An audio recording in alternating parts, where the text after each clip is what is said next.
पियाजे के अनुसार संज्ञानात्मक विकास का दूसरा चरण कौन सा है? ए संवेदी गत्यात्मक, बी पूर्व संक्रियात्मक, सी ठोस संक्रियात्मक, डी औपचारिक संक्रियात्मक।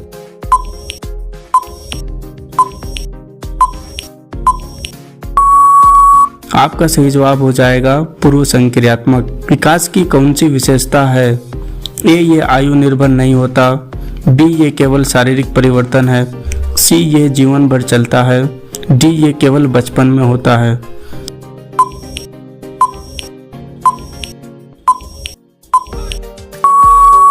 आपका सही जवाब हो जाएगा ये जीवन भर चलता है। समीप विकास क्षेत्र ZPD किसने दिया था? ए पियाजे, बी ब्रूनर, सी वाइगोत्स्की, डी स्किनर।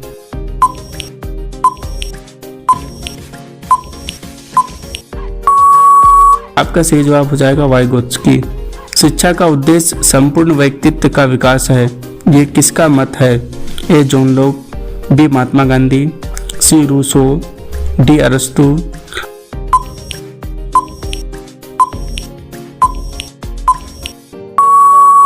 आपका सही जवाब हो जाएगा महात्मा गांधी।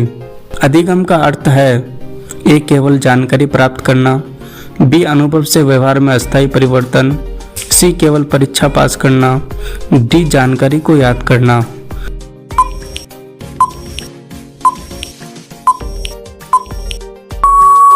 आपका सही जवाब हो जाएगा अनुभव से व्यवहार में अस्थायी परिवर्तन। सक्रिय अधिगम एक्टिव लर्निंग में क्या होता है? ए विद्यार्थी केवल सुनते हैं, बी विद्यार्थी क्रियाशील रहते हैं, सी शिक्षक ही अधिक बोलते हैं, डी छात्र निष्क्रिय रहते हैं।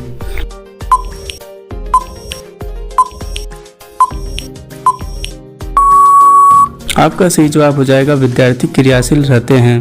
बालक को वही पढ़ना चाहिए जो उसके जीवन से जुड़ा हो, ये किसका कथन है? ए Gandhi ji, B John Dewey, सी पेस्टोलॉजी, डी टैगोर।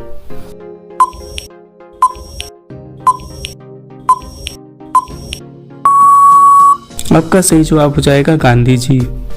ब्लूम ने अधिगम के कितने क्षेत्र बताए? ए 2, बी 3, सी 4, डी 5।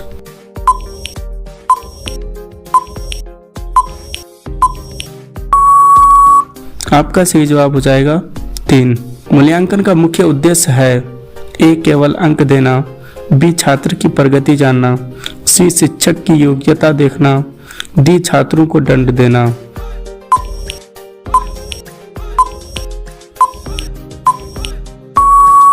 आपका सही जवाब हो जाएगा छात्र की प्रगति जानना।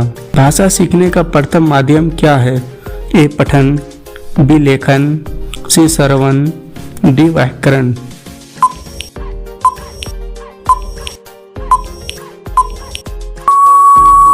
आपका सही जवाब हो जाएगा श्रवण। मातृभाषा शिक्षा में सहायक क्यों है? ए क्योंकि ये आसान है, बी क्योंकि इसमें कोई नियम नहीं है, सी केवल बोलचाल के लिए, डी परीक्षा के लिए।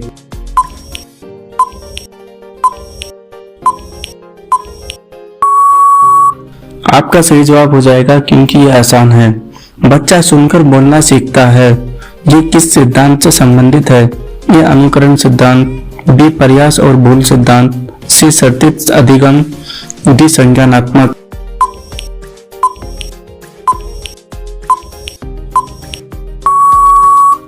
आपका सही जवाब हो जाएगा अनुकरण सिद्धांत। अंग्रेजी को दूसरी भाषा के रूप में सिखाने का सबसे अच्छा तरीका है? ए व्याकरण पद्धति, बी अनुवाद पद्धति, सी प्रत्यक्ष पद्धति, डी पारंपरिक पद्धति।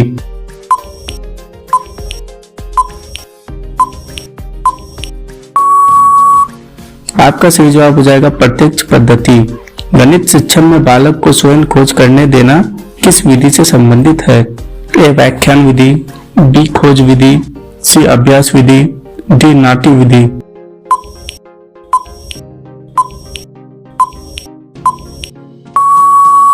आपका सही जवाब हो जाएगा खोज विधि। ज्यामिति पढ़ाने के लिए सबसे उपयुक्त सामग्री है? ए चित्र और मॉडल, बी केवल पुस्तक, सी केवल व्याख्यान, डी सूत्र।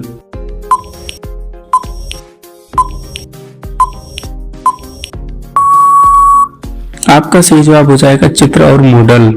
गणित में अवधारणा निर्माण का अर्थ है ए सूत्र याद करना, बी समस्याएं हल करना, सी वस्तुओं और आकृतियों के गुण समझना, डी अंकों को जोड़ना।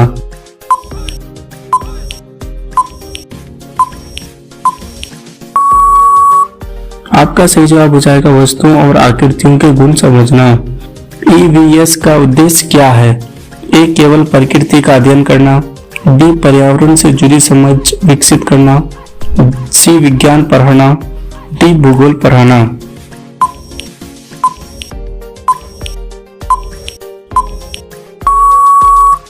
आपका सही जवाब हो जाएगा पर्यावरण से जुड़ी समझ विकसित करना।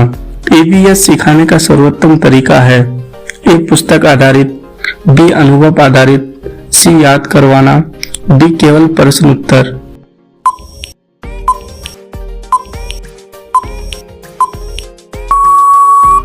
आपका सही जवाब हो जाएगा अनुभव आधारित। सर्व शिक्षा अभियान कब शुरू हुआ? ए 2000, बी 1995, सी 2010, डी 1986।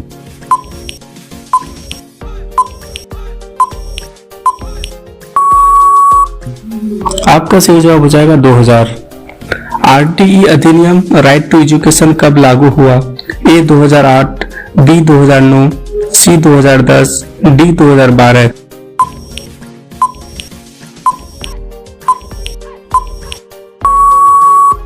आपका सही जवाब हो जाएगा 2009। शिक्षा का अधिकार किस आयु वर्ग के लिए है?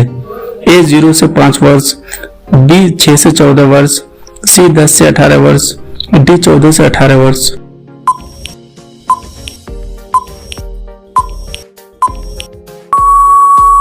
आपका सही जवाब हो जाएगा 6 से 14 वर्ष। महात्मा गांधी का शिक्षा दर्शन किस नाम से प्रसिद्ध है? ए बुनियादी शिक्षा, बी आधुनिक शिक्षा, सी प्रगतिशील शिक्षा, डी व्यवहारवादी शिक्षा।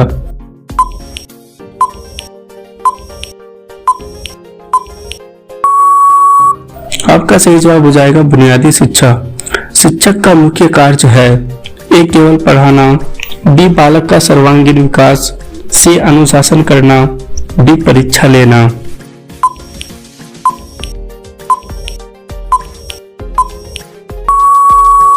आपका सही जवाब हो जाएगा बालक का सर्वांगीण विकास। बालक की प्रथम पाठशाला कौन सी है? ए विद्यालय, बी परिवार, सी समाज, डी धर्म।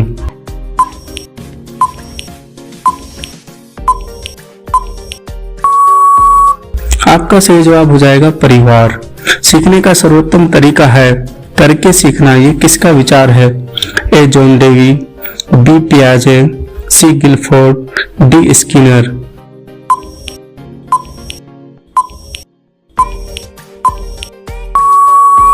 आपका सही जवाब हो जाएगा जॉन डेवी।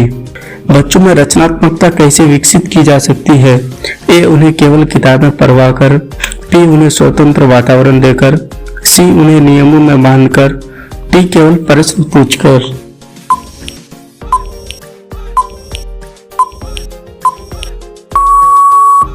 आपका सही जवाब हो जाएगा उन्हें स्वतंत्र वातावरण देकर। ज्ञान का स्रोत अनुभव है, ये किसका कथन है? ए जॉन लॉक, बी पियाजे, सी वाइगोत्स्की, डी स्किनर।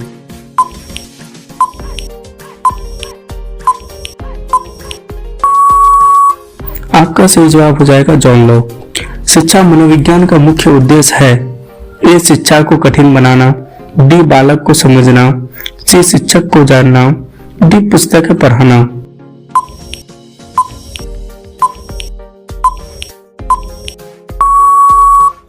आपका सही जवाब हो जाएगा बालक को समझना। बालक की भाषा का विकास किस पर निर्भर करता है? ए बुद्धि पर, बी सामाजिक वातावरण पर, सी दोनों पर, डी इनमें से कोई नहीं।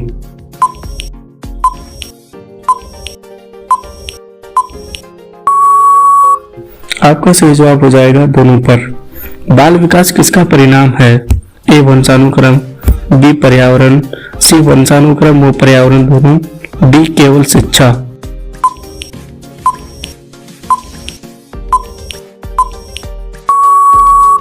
आपका सही जवाब हो जाएगा वंशानुक्रम व पर्यावरण दोनों।